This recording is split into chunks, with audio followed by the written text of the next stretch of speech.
Ehe, niambie rafiki yangu. Mbona asubuhi kwangu? Una nini? Shoga yangu, yani hapa nilipo nataka kufa. Nikaribisha tandani basi nikae au ndo shemeji ipo, maana siwezi hata kusimama na kuanza kuongea hapa nje. Hizo nguvu sina kabisa yani. Samahani bwana. Leo nina wageni mondani.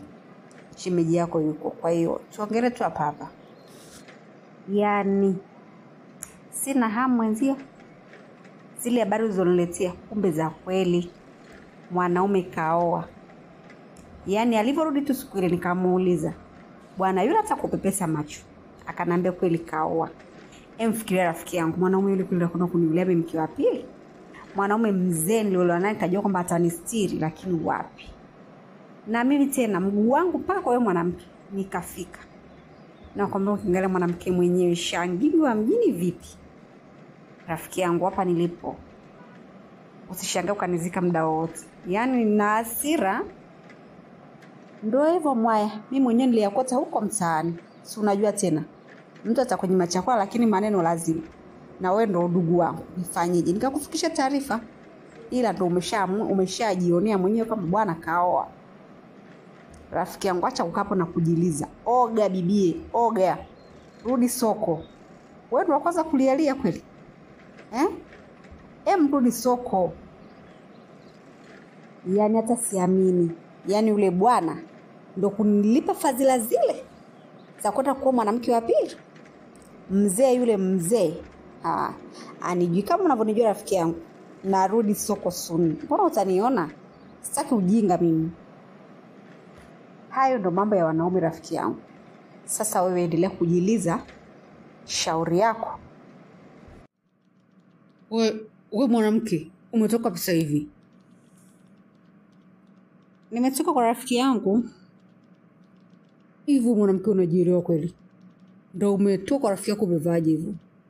Alafu mambo rafiki zinishakataza. Mbona hujajistiri? Kwani unatembea kichwa wazi?